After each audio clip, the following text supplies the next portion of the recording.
तो आज हम लोग समझने जा रहे हैं विधि के समक्ष समता और विधि का समान संरक्षण। आम भाषा में समझने की कोशिश करेंगे, बहुत क्लिष्ट बहुत टफ वर्ड में समझेंगे तो फिर समझना मुश्किल हो जाता है।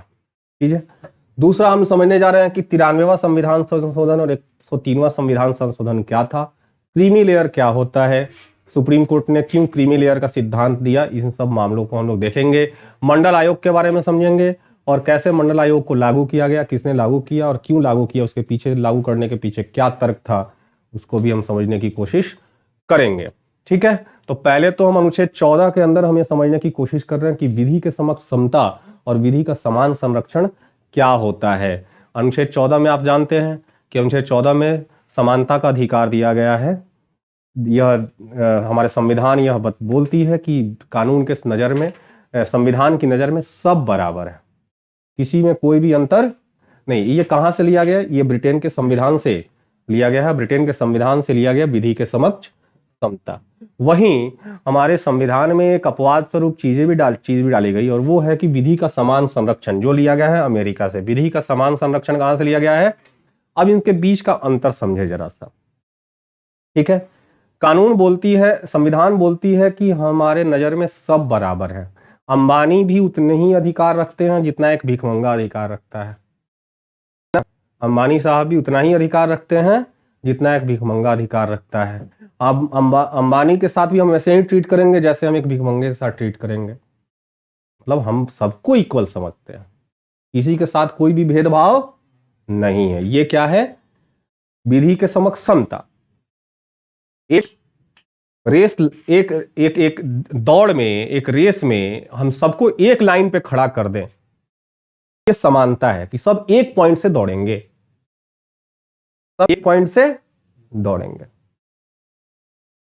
देखना यह है कि दौड़ने वाला कौन है। एक दिख रहा है कि उसेन बोल्ट है, विश्व का सबसे तेज धावक है। ठीक है। और एक देख रहा है कि वो एक तो कुपोषित है, देह में हाड़ मांस नहीं है। फिर तो ये दिख तो रहा है कि हाँ इक्वल लाइन पे खड़े तो जरूर है। ये समानता का अधिकार है कि हाँ इक्वल लाइन पे हम सबको खड़ा कर दिए हैं, किसी के साथ कोई भी भेदभाव नहीं है।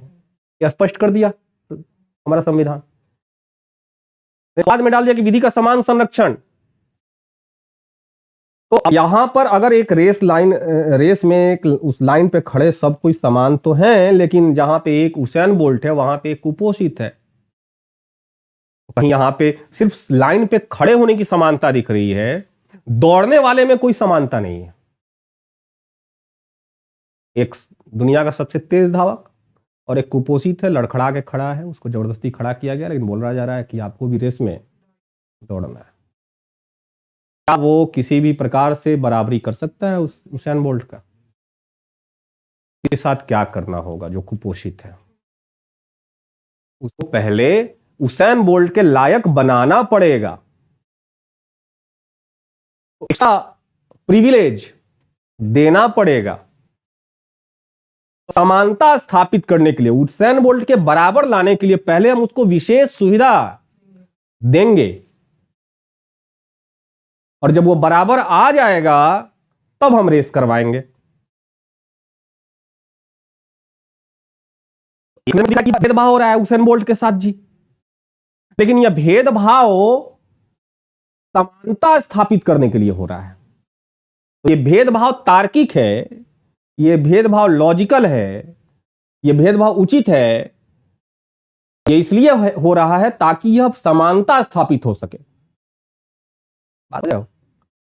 एक बार और एग्जाम्पल में हम समझाए हुए थे कि एक जो मान लीजिए मोहल्ले के ग्राउंड में क्रिकेट चल रहा है, मोहल्ले ग्राउंड में क्रिकेट चल रहा है, कोई अपना जमीन वमीन घरवा के छोड़ दिया, नहीं होता, जमीन खरीद लिया, घरवा लिया, उसमें माला का लेकर सब क्रिकेट खेल रहा है, और घरवाया हुआ है तो यहां तक बाउंड्री है, नहीं यहां तक बाउंड्री है। अब वहां पे 3 आदमी मैच देखने पहुंच गया। ठीक है। फिर से वही कि एक तो हो गया अखिल, एक तो हो गया आनंद, और तीसरी हो गई अनु। नहीं, तो अखिल तो आराम से मैच देख रहा है ना, अखिल आराम से मैच देख रहा है। इसको देखने के लिए अतिरिक्त प्रयास की आवश्यकता नहीं है।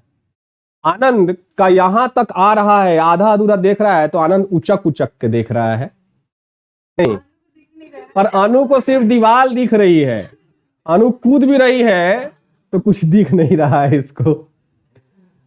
अब यहां पे तो जिस जिस जिस लैंड पे खड़े हैं वहां पे तो बराबर है, लैंड समान है ना, समतल है, तो कहा गया कि ये बराबर पे खड़े हैं, बराबरी का दर्जा है। विधि के समक्ष समानता, बराबरी पे खड़ा होना, विधि के समक्ष समता। लेकिन जिस उद्देश्य के लिए खड़े हैं उस उद्देश्य में एक आदमी तो पूर्ण सफल है, एक आदमी आधा अधूरा सफल है, और एक जो है सफल तो हो ही नहीं रहा। तो हमने क्या किया, एक मोटा बड़ा वाला पीढ़ा जो है अनु को दे दिया कि अनु इस पे खड़ा हो जाओ। तब अनु क्या हो गया, ऊपर से अब अखिल के बराबर आ गई। हाँ, और शांत रहिए, शांत रहिए। और आनंद को थोड़ा कम हाइट वाला पीढ़ा दिए, तो आनंद हो गया ओबीसी और अनु हो गई एससी एसटी। तो अब यहां पे क्या हो गया, तीनों अब ऊपर से आगे बराबर में। ये हमने भेदभाव किया किसके साथ, भेदभाव किया अखिल के साथ, ताकि ये दोनों समानता के लेवल पे आके खड़े हो गए। ये विधि का समान संरक्षण है। तो देखिएगा हमारे संविधान में जहां विधि के समक्ष समता की बात बार बार बात होगी, उसी के साथ एक और चीज ऐड हो जाएगा, वो है विधि का समान संरक्षण। आरक्षण का प्रावधान क्या है, विधि का समान संरक्षण। आ गई, तो यहां क्लियर है। तो हम लोग पहले भी पढ़ चुके हैं, बस समझना था कि क्या है। अब आते हैं 93वां संशोधन क्या था, नहीं फिर 103वां संशोधन क्या था। पहले हम लोग समझे, पहले मंडल आयोग। 1979 में, दरअसल आपातकाल के जस्ट बाद जब चुनाव हुआ 1977 में, तो इंदिरा गांधी की कांग्रेस पार्टी बुरी तरह से हार गई। इवन इंदिरा गांधी खुद रायबरेली से हार गई, ठीक है, बुरी गत हो गई कांग्रेस की, और सरकार बनी जनता पार्टी की। पहली बार आजादी के बाद किसी गैर कांग्रेसी पार्टी की सरकार बनी केंद्र में। प्रधानमंत्री बने मोरारजी देसाई। 1979 में मोरारजी देसाई ने बीपी मंडल, पिछड़ा आयोग, पिछड़े वर्ग के उन्नति के लिए, पिछड़े वर्ग के में क्या और उनके विकास के लिए, उनके डेवलपमेंट के लिए क्या व्यवस्थाएं और की जानी चाहिए, कौन कौन पिछड़े वर्ग में इस समय है, इस बात को जांचने के लिए बिंदेश्वरी प्रसाद मंडल, बिंदेश्वरी प्रसाद मंडल बिहार के साहब थे ये, इनको वीपी मंडल भी कहा जाता है, वीपी मंडल की अध्यक्षता में मंडल आयोग की स्थापना की गई। ये दूसरा पिछड़ा आयोग था। इसके पहले भी एक बार और आयोग की स्थापना हो चुकी थी। ये दूसरा पिछड़ा आयोग था जो पिछड़े वर्गों के उत्थान के लिए गठित की गई थी, मंडल आयोग। इसी की तो राजनीति आज करते हैं सब। मंडल की राजनीति सुनते हैं ना, कि मंडल का मंडल। बाकी पार्टियां, समाजवादी पार्टी हो गई, राजद हो गई, जदयू हो गई, ये सब मंडल की राजनीति करती हैं, और भाजपा मंडल और कमंडल को एक साथ एड ऑन कर दिया, तो की बातें करता है, और अपनी पार्टीज में जो है ऐसे कॉम्बिनेशन बैठा कर रखा हुआ है कि जो है पिछड़े वर्ग को भी साथ में,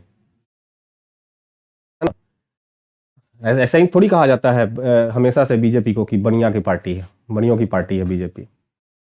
हाँ, ये टैग लाइन जुड़ा हुआ है कि बनिया वर्ग कहीं नहीं जाएगा, जब जाएगा तो बीजेपी के साथ जाएगा। कारण है इसका, जितनी दक्षिणपंथी पार्टी होती है, याद रखिएगा, जितनी दक्षिणपंथी पार्टी होती है, राइटिस्ट विचारधारा की पार्टी होती है, वो बाजारवाद को बढ़ावा देती है, लिबरलिज्म को बढ़ावा देती है, और लिबरलिज्म को बढ़ाने के लिए वो धर्म का आड़ लेती है। याद रखिएगा, हम लोगों ने पढ़ाई करी थी कि राइट विचारधारा की जितनी भी पार्टी है पूरे वर्ल्ड में, जाओ बहुत कष्ट है इस जीवन में, है। चाबी लेके चला आया है। जाओ जाओ जाओ। तो मैंने बोला कि जितनी भी राइटिस्ट विचारधारा की पार्टी और दक्षिणपंथी पार्टी होती हैं वो लिबरलिज्म को बढ़ावा देती हैं, बाजारवाद को बढ़ावा देती हैं, निजी प्राइवेट प्रॉपर्टीज को बढ़ावा देती हैं, प्राइवेटाइजेशन को बढ़ावा देती हैं। 5 मिनट में आ जाएगा वहां से। अच्छा, प्राइवेटाइजेशन को बढ़ावा देगा। पीछे चलो, कैमरा के सामने से जाता है।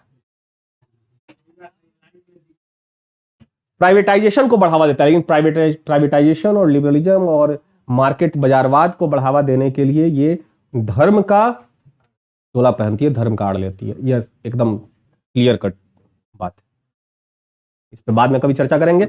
तो मंडल आयोग का गठन किया गया। मंडल आयोग ने 1980 में अपनी रिपोर्ट प्रस्तुत कर दी और सिफारिश किया। पहले रिपोर्ट में था क्या, इन्होंने लगभग 3500 के करीब में जातियों को ओबीसी माना। ठीक है, हाँ, पूरे इंडिया में 3500 से ज्यादा जातियों को इन्होंने क्या माना कि ये ओबीसी पिछड़ी जातियां हैं, ये अभी भी पिछड़ी हैं। पिछड़ापन का आधार क्या माना गया? पिछड़ापन का आधार माना गया सामाजिक आधार पे पिछड़ापन माना गया, आर्थिक आधार पे नहीं। इस पे अभी हम आएंगे, इंदिरा साहनी मामला हम पढ़ेंगे हम लोग अभी। तो सामाजिक आधार पे 3500 से ज्यादा जातियों को क्या माना गया? देखो कितनी जोर से बोल रहे हैं, अभी फिर दर्द स्टार्ट हो गया। क्या करें, पढ़ने के समय होता है ना, वो आता है जोश पढ़ाते समय। तो 3500 से ज्यादा जातियों को क्या माना गया? ये पूरे देश की जनसंख्या की 52% थी। पूरे देश की जनसंख्या की कितनी प्रतिशत? 52% जनसंख्या जो 3500 से ज्यादा जातियों में समाहित थी, उनको क्या माना गया? पिछड़ा माना गया। और ये सिफारिश किया गया कि इनको सरकारी सेवाओं में, सरकारी नौकरियों में 27% का आरक्षण कम से कम दिया जाना चाहिए। उसके पहले से ऑलरेडी एससी को और एसटी को 15% और 8% का आरक्षण दिया जा रहा था, तो अभी भी जारी है। ओबीसी का कोई आरक्षण नहीं था उसके पहले। तो कहा गया ये कि ओबीसी को कम से कम 27% का आरक्षण दिया जाना चाहिए। लेकिन 1980 में कांग्रेस जनता पार्टी की सरकार गिर गई, फिर से कांग्रेस की सरकार बन के आई और 1980 से 1989 तक 9 साल तक लगातार कांग्रेस की सरकार रही। तो कांग्रेस की सरकार में यह ठंडे बस्ते में डाल दिया गया मंडल आयोग। तो हो सकता था कि कांग्रेस द्वारा गठित कोई आयोग होता तो लागू भी कर दिया जाता, क्योंकि यह जनता पार्टी के द्वारा गठित आयोग थी, तो कांग्रेस ने इसको नजरअंदाज कर दिया। 1989 में वीपी सिंह की सरकार बनी, विश्वनाथ प्रताप सिंह की सरकार बनी। ठीक है, किसकी सहायता से? भारतीय जनता पार्टी की सहायता से। अब यहां से कहानी सुनिएगा। भारतीय जनता पार्टी की सहायता से वीपी सिंह की सरकार बनी और 1989 में जब वीपी सिंह की सरकार बन गई तो इसका विश्वनाथ प्रताप सिंह, प्रधानमंत्री का क्या नाम है? विश्वनाथ प्रताप सिंह ठाकुर थे, राजपूत थे और यूपी के राजघराने से संबंध रखते थे, एक जमींदार घराने से संबंध रखते थे। तो ये जब प्रधानमंत्री बने तो इन्होंने मंडल आयोग को लागू कर दिया। वोट बैंक की राजनीति जानते थे, मंडल आयोग को लागू करेंगे तो अगली बार हम ही जीत के पूर्ण बहुमत के साथ आएंगे। लेकिन 6 महीना, साल भर के करीब में इनकी सरकार रही। उसके बाद से फिर चंद्रशेखर बने, चंद्रशेखर भी 6 महीना के करीब में प्रधानमंत्री रहे। उसके बाद से फिर से चुनाव हुआ, चुनाव में फिर से नरसिम्हा राव की सरकार चुन के आएगी 91 में। तब तक की हम बात कर लेते हैं कि इनकी सरकार गिर क्यों गई। मंडल आयोग को जब लागू किया तो भाजपा ने इनसे समर्थन वापस ले लिया। ओबीसी, भाजपा उस समय ओबीसी के आरक्षण के विरोध में थी। मंडल आयोग जनता पार्टी की सरकार आई, भारतीय जनता पार्टी की सरकार नहीं लाई। जनता पार्टी समाजवादी विचारधारा की सरकार थी। भारतीय जनता पार्टी और जनता पार्टी में अंतर है बालक। ठीक है, भारतीय जनता पार्टी आरएसएस से निकली हुई एक राजनीतिक पार्टी है। आरएसएस खुद को गैर राजनीतिक पार्टी कहती है आरएसएस क्या कहते हैं कि हम एक गैर राजनीतिक पार्टी हैं, हम सिर्फ राष्ट्र सेवा में बिलीव करते हैं। लेकिन उसी से निकली हुई, ये अटल बिहारी वाजपेयी आरएसएस के सदस्य थे, लाल कृष्ण आडवाणी आरएसएस के सदस्य थे, मोदी जी आरएसएस के लोग हैं, गडकरी जी आरएसएस के लोग हैं, माधवन जो है वो बूढ़ी मनोज, सब आरएसएस से निकले हुए लोग थे। क्योंकि आरएसएस को गैर राजनीतिक दिखाना था, लेकिन एक साथ में एक राजनीतिक संगठन भी खड़ा करना था, तो ये आरएसएस को छोड़ के अभी भी सारा कंट्रोल कहां से होता है? आरएसएस से होता है। आरएसएस अगर चाह दे, भाजपा के जीतने में जितना कांग्रेस भाजपा के कार्यकर्ताओं का हाथ नहीं रहता ना, उससे दोगुना हाथ रहता है आरएसएस के। आरएसएस अगर हाथ थोड़ा सा खींच लेना तो भाजपा धराशायी हो जाएगी, याद रखिएगा। अभी भी गुजरात में 150 से ऊपर सीट इसलिए जीत के आई क्योंकि वहां पे आरएसएस जी तोड़ मेहनत कर रही थी। आरएसएस जी तोड़ मेहनत कर रही थी, वहां पे जीत का सबसे बड़ा श्रेय देना चाहिए आरएसएस को।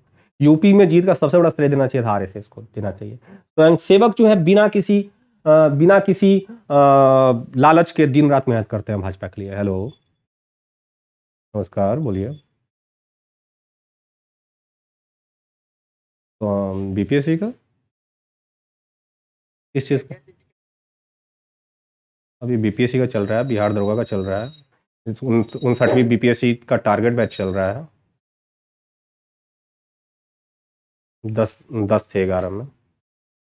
हाँ हाँ हाँ, एकदम स्टार्टिंग है। कल से अनाउंस था, तो अभी एडमिशन चल रही है। ठीक है, आप 9 बजे आइए, 9 बजे आइए क्लास में। अभी हाँ, ऑफिस में आइए 9 बजे।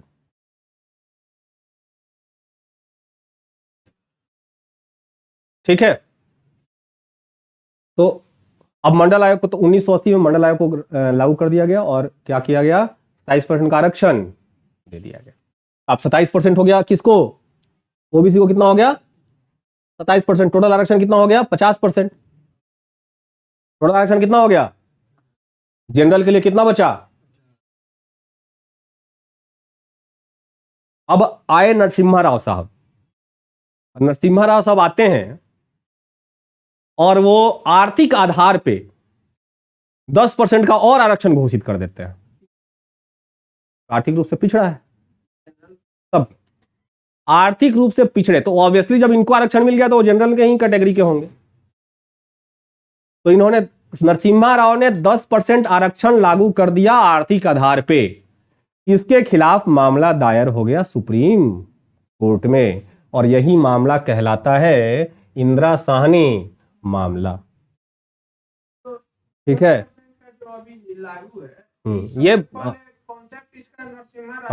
हाँ, ठीक है। तो अभी सुने तो भाई नरसिम्हा राव ने 10% का आरक्षण आर्थिक आधार पे, अब 10% का आरक्षण दे करके भाई साहब, तो 60% आरक्षण जनरल वालों के लिए, तो मात्र फिर 40% आरक्षण बचता। जनरल वालों के लिए सिर्फ 40% आरक्षण। क्या? तब इसके खिलाफ यही बहुत सबसे फेमस मामला है, नाम है इसका इंदिरा साहनी वाद या इंदिरा साहनी। इस मामले में सुप्रीम कोर्ट ने निर्णय देते हुए कहा कि पिछड़ेपन का आधार सामाजिक होना चाहिए, आर्थिक नहीं। इसीलिए आर्थिक आधार पर दिया गया आरक्षण हम संवैधानिक करार देते हैं, और इस आरक्षण को हम अवैध घोषित करते हैं। साथ ही साथ उसने यह भी बोला कि आरक्षण 50% से ज्यादा किसी भी कीमत पर नहीं होना चाहिए। नहीं कर सकती।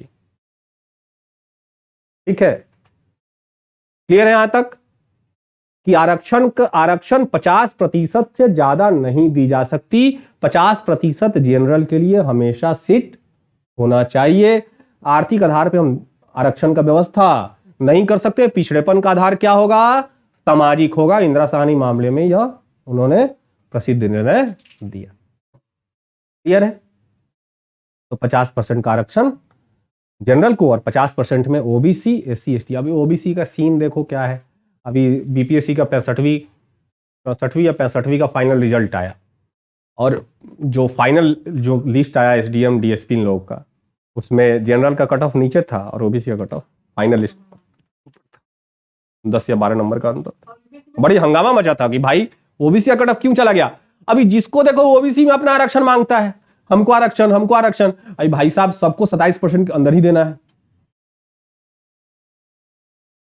तो इतनी ओबीसी जातियां हो गई हैं। अभी देखो जाट, जाट का देखो, राजस्थान में जाट जो है अलग आरक्षण की डिमांड में रहता है, हरियाणा में जाट अलग आरक्षण की डिमांड में रखता है, और यूपी का जाट जो है अलग का अलग सीन है। कहीं पे जाट जो है वो ओबीसी है, कहीं पे जाट जो है जनरल में। अभी पूरे हरियाणा में आगजनी हुआ था, आपको पता नहीं, याद नहीं होगा, आज से 4-5 साल पहले पूरा हरियाणा जल उठा था, जिसमें हाँ नहीं, इधर हाल फिलहाल जिसमें खट्टर जी के सरकार में, खट्टर जी की सरकार की हम बात कर रहे हैं, है ना, मनोहर लाल खट्टर की सरकार में हरियाणा जल गया था, गुड़गांव तक की स्थिति गड़बड़ हो गई थी, है ना, पूरा दंगा का माहौल हो गया था, जाटों ने एकदम हंगामा मचा कर रख दिया था। ठीक है, तो ये आरक्षण, राजस्थान में तो जाट सब रेल रोक देते हैं, 20-20 दिन, 25-25 दिन तक एकदम लेटे हुए हैं रेलवे लाइन पर, ट्रेनें नहीं चलने देंगे। हमको आरक्षण चाहिए 5%। अभी 5% का आरक्षण किसमें चाहिए, अलग से थोड़ी दे सकते हैं, उस 27% के अंदर में ही देना पड़ेगा इनको आरक्षण। नहीं, उसी मांग रहे हैं 5%, 5% कम थोड़ी होता है। ठीक है, तो ये आपका मंडल आयोग, और यहीं से राजनीति देश की बदल गई, यहीं से क्षेत्रीय पार्टियों का उदय हुआ। ऐसी क्षेत्रीय पार्टियां जो राजनीति करती थी जाति की, यहां से देखिएगा निकल के आएगा राजद, यहां से निकल के आएगा आपकी जदयू, इसके यहां से निकल के आएगी समाजवादी पार्टी, यहां से निकल के आएगी बहुजन समाजवादी पार्टी, यहां से निकल के आएगी राष्ट्रवादी कांग्रेस पार्टी, यहां से निकल के आएगी तृणमूल कांग्रेस।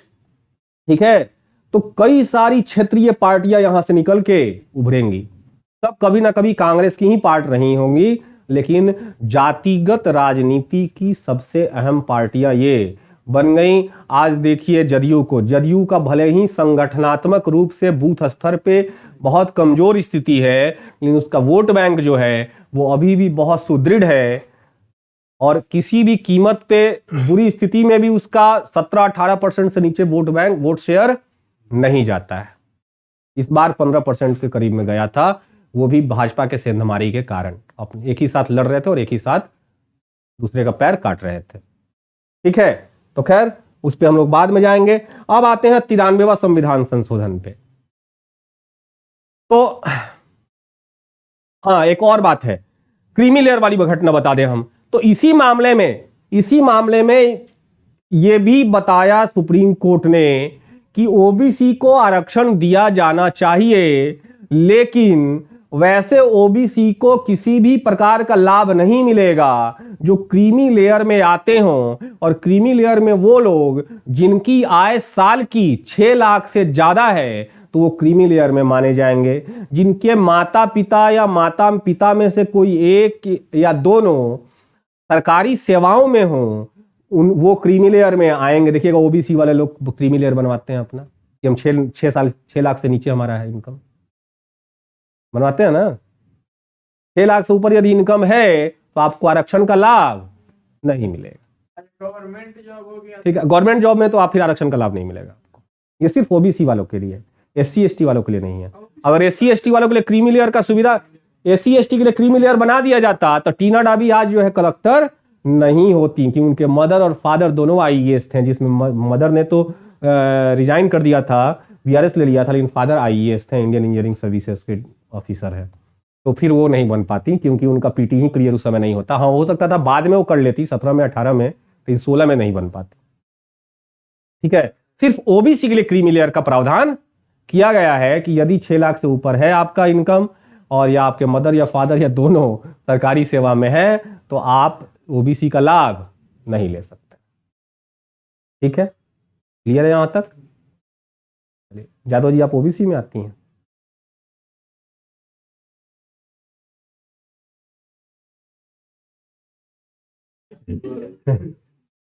ठीक है, अब आगे बढ़े जरा सा। एक और संविधान संशोधन याद रखेंगे, 81वां संविधान संशोधन एक बार हम चर्चा कर लेते हैं, 2000 ईस्वी में हुआ। अटल बिहारी वाजपेयी ने एक प्रावधान किया 81वां संविधान संशोधन में कि यदि रिक्तियां, यदि वैकेंसीज बैकलॉग में है, बैकलॉग वैकेंसी किसको कहते हैं? जैसे अभी बिहार एसएससी की वैकेंसी आए, 2200 के करीब में एग्जाम हुआ दिसंबर में, तो लास्ट एग्जाम 2014 में हुआ था, फिर 2022 में हुआ, तो बीच में गैप कितने साल का हो गया? 8 साल का। 8 साल के गैप में एग्जाम हुआ, तो हर साल तो लोग रिटायर्ड कर रहे हैं, तो रिटायर्ड होते जा रहे हैं, तो सीट क्या होती जा रही है? खाली होती जा रही है। तो वो क्या होता जा रहा है? सीट बैकलॉग में जाता जा रहा है, एड ऑन होता जा रहा है। तो देखा जाना चाहिए, तो हर साल वैकेंसी आना चाहिए उसका, लेकिन हर साल नहीं आ रहा है। वो सीट क्या हो रहा है? ऐड होता जा रहा है, ऐड होता जा रहा है, ऐड होता जा रहा है।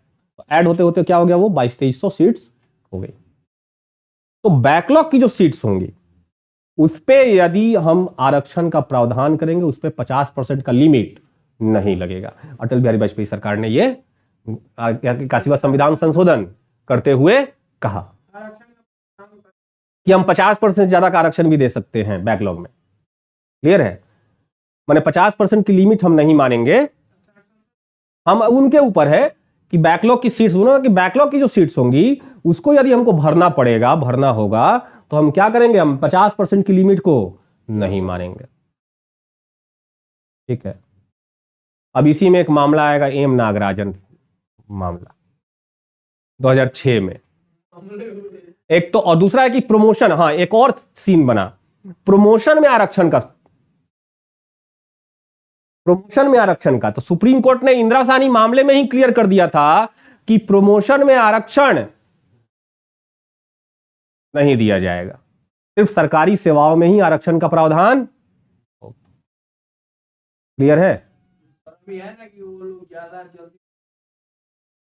हाँ, तो एम नागराजन मामला में हम देखेंगे हम कि सुप्रीम कोर्ट ने यह निर्णय दिया कि यदि किसी खास विभाग में, मान लो एक एग्जाम्पल के तौर पे हम देते हैं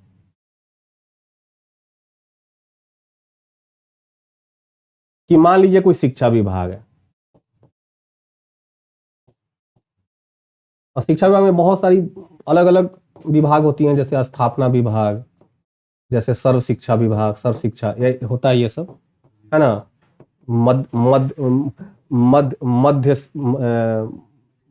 मध्याह्न भोजन का अलग अलग डिपार्टमेंट्स है, सब बटा हुआ है, सबका डीपीओ अलग अलग होता है।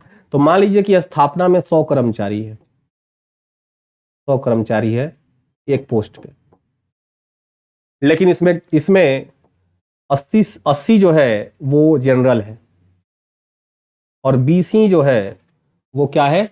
SC ST या OBC में। तो ये 50, हमको तो 50% पूरा करना पड़ेगा, क्योंकि उसकी उचित प्रतिनिधित्व नहीं है उस खास विभाग में। पिछड़े या SC ST का उस खास विभाग में उचित प्रतिनिधित्व नहीं है आरक्षण के हिसाब से, तो सरकार यह कर सकती है कि नीचे के अधिकारियों को प्रमोट करके उस विभाग, उस सीट को भर सकती है। तो जनरल वाले को नहीं करेंगे? नहीं, सिर्फ हम क्या बोले, यहाँ पे तो ऑलरेडी देख रहे हैं ना कि यदि 80 जनरल का है और 20 जो है वो दूसरी OBC SC ST की हैं, तो यहाँ पे देख रहे हैं कि भाई साहब यहाँ पे तो according to the reservation system यहाँ पे विभागीय स्तर पे जो है वो रिप्रेजेंटेशन सब जातियों का हो नहीं रहा है। तो सरकार क्या कर सकती है? नीचे के अधिकारियों को प्रमोट करके धड़ाधड़ क्या करेगी? वो सीट भरने की कोशिश करेगी। नहीं तो तब ऐसी तो खैर 75 साल के इतिहास में ऐसा कभी हुआ नहीं है। देखिए, हाँ, अभी भी कई सारे, जैसे अभी देखो ना, प्रोफेसर्स जो होते हैं, तो जितने भी यूनिवर्सिटीज में प्रोफेसर्स हैं, अभी भी देखो तो मैक्सिमम जगह पे जनरल्स की ही अधिकतर बहाली है ना। डिपार्टमेंट वाइज देख लो तो कई सारे डिपार्टमेंट्स में एक भी SC ST या OBC का प्रोफेसर है ही नहीं। ठीक है, तो डिपार्टमेंट वाइज उचित प्रतिनिधित्व, शिक्षा में हम यूनिवर्सिटीज का एग्जांपल दे रहे हैं कि यूनिवर्सिटीज में सीट्स OBC SC ST की खाली रह जाती है भाई साहब, खाली रह जाती है, वो भर ही नहीं पाती है। ठीक है, इसीलिए वो यूनिवर्सिटीज में ज्यादातर अपर कास्ट की जो है वो ज्यादा प्रोफेसर्स आपको मिलेंगे, SC ST OBC के कम प्रोफेसर्स मिलेंगे। क्लियर है? अब आते हैं ना, तो 81वां संविधान संशोधन की हम बात कर, ये समझ में आ गया कि कैसे जो है प्रमोशन में रिजर्वेशन सिस्टम लाया गया। ठीक है, लेकिन पहले सुप्रीम कोर्ट इस पर नहीं माना था, बाद में एम नागराजन मामले में यह निर्णय दिया कि हाँ ठीक है, यदि किसी खास जाति का उचित प्रतिनिधित्व नहीं है तो सरकार उसको उचित प्रतिनिधित्व देने के लिए प्रमोशन में भी आरक्षण की व्यवस्था कर सकती है। क्लियर है? अब आते हैं 93वां संविधान संशोधन 2006 में। कांग्रेस की सरकार थी, नहीं कांग्रेस नहीं कहेंगे, कह सकते हैं हम उसके गठबंधन को क्या कहते हैं हम लोग, राष्ट्र, हाँ एनडीए तो कहते हैं भाजपा के गठबंधन को, नहीं महागठबंधन नहीं कहते हैं उसको, महागठबंधन तो बिहार में है ना, दिमाग में नहीं। यूपीए की सरकार थी, मनमोहन सिंह प्रधानमंत्री थे 2006 में। हमको आज भी याद है, उसके पहले तक हम 2005 में हम लोग बड़ा कहते थे कि आरक्षण का, कि भाई आईआईटीज में एडमिशन सब लेना बहुत आसान है क्योंकि वहां पे आरक्षण का व्यवस्था नहीं है। लेकिन 2006 में एक 93वां संविधान संशोधन किया गया और कांग्रेस सरकार ने, यूपीए सरकार ने सरकारी संस्थाओं में, यूनिवर्सिटीज में जो हायर एजुकेशन सिस्टम जो है उसमें आईआईटीज हो, मेडिकल्स हो या यूनिवर्सिटीज में एंट्रेंस एग्जाम्स हो, उनमें भी 27% का आरक्षण का व्यवस्था लागू कर दिया। इसके पहले तक सिर्फ सरकारी नौकरियों में 27% का आरक्षण दिया जाता था। नहीं है ना, नीट में आता है, जनरल का अलग अलग आता है, ओबीसी का अलग मार्क आता है, एससी एसटी का अलग मार्क्स आता है, और हमारे बिहार में तो महिलाओं के लिए भी 33% का आरक्षण कर दिया गया मेडिकल में। ठीक है, तो जनरल का अलग स्कोर है। जैसे हमारे ही एक स्टूडेंट का एडमिशन हुआ पीएमसीएच में, उसका 635 नंबर था, तब जाकर के उसका पीएमसीएच में हुआ, जनरल में था, जबकि उसके ही साथी का जो ओबीसी में है उसका कम स्कोर पे एडमिशन हुआ है। ठीक है, तो इन्होंने 2006 में कौन सा संविधान संशोधन, 93वां संविधान संशोधन लेकर के ये आते हैं और क्या करते हैं कि यूनिवर्सिटीज एग्जाम्स में, आईआईटीज में, हायर एजुकेशन में जो आरक्षण की व्यवस्था इन्होंने वहां भी 27% का आरक्षण का व्यवस्था लागू कर दिया। देखिएगा, जब से आरक्षण की व्यवस्था लागू हुई है, आईआईटीज में आत्महत्या की दर काफी बढ़ गई है। क्यों? क्योंकि कम स्कोर पे एडमिशन हो जाता है बच्चों का, एससी एसटीज का कम स्कोर में। जनरल वाले तो मेंटली बहुत तेज हैं, तो वो क्या करते हैं, हाई, उनका एडमिशन जब होगा तो हाई स्कोर पे होगा। तो साइंस की समझ है तो हाई स्कोर लेकर के वो जाते हैं और अच्छे से वहां पे, जब वहां पे क्लियर कर लिए तो कॉलेज में भी अच्छे से वो पढ़ाई कर लेते हैं। लेकिन वहीं एससी एसटी ओबीसी का हम ये नहीं करें कि वो शार्प नहीं है या बहुत तेज नहीं है, तो उसमें कई बच्चे ऐसे होते हैं जो कम स्कोर पे नंबर, रिजल्ट तो हो जाता है उनका, एडमिशन हो जाता है आईआईटी में, लेकिन फिर जाकर के चूंकि वो कम स्कोर पे गए हैं, इसका मतलब उनकी साइंस की समझ कम थी, लेकिन वहां पे जाकर के बहुत हाई स्टैंडर्ड का एजुकेशन पढ़ना पड़ता है, पढ़ाई करनी होती है, फिर असाइनमेंट और फलाना ढिमकाना, रोज टेस्ट, इतना प्रेशराइज हो जाते हैं कि वो आत्महत्या करते हैं। बहुत घटनाएं बढ़ गई हैं आईआईटी, और सिर्फ आईआईटी में आत्महत्या की घटना नहीं बढ़ गई है, आईआईटी से एक कहते हैं नॉट फिट फॉर टेक्नोलॉजी ऐसे करके एक सर्टिफिकेट मिलती है। लगातार अगर बैकलॉग होता चला गया तो कुछ ऐसी उसमें प्रावधान है, प्रोविजंस है कि आपको आईआईटी आपको दे देगी not fit for technology certificate दे देगी। उसके बाद आप इंजीनियरिंग करने लायक रहेंगे नहीं कभी जिंदगी में, नहीं कर सकते हैं, कहीं नहीं कर सकते हैं। तो कई माने हम ये दहाई में नहीं कह रहे, हम सैकड़ों की संख्या में कह रहे हैं स्टूडेंट्स को पिछले 10 सालों में मिला है नॉट फिट फॉर टेक्नोलॉजी का सर्टिफिकेट, क्योंकि वो नहीं कर पाते वहां पे जाके, वो जो परफॉर्मेंस चाहिए होता है। और मैं सिर्फ उसमें नहीं, इसमें जनरल कास्ट के भी बच्चे हैं, जनरल के भी बच्चे हैं। कई बार एडमिशन होने, एंट्रेंस क्लियर होने के बाद मन में ये अहंकार की भावना रहती है कि हम कहाँ के हैं, हम तो अब आईआईटी में आ गए, अब हमको तो कोई नहीं रोक सकता। लेकिन भाई साहब वहां पे जाके 4 साल पढ़ना पड़ता है, आपकी सीजीपीए अच्छी लानी पड़ती है, तब आपकी जो है, आप सोचिएगा 1 करोड़ 1.5 करोड़ के पैकेज पर, नहीं तो वहां पे आईआईटी में भी 5 लाख 10 लाख के पैकेज पे जाने वाले लोग हैं। आईआईटी के वो डूब के मर जाओ अगर आईआईटी से 5 लाख 7 लाख के पैकेज पे जाओगे तो। ठीक है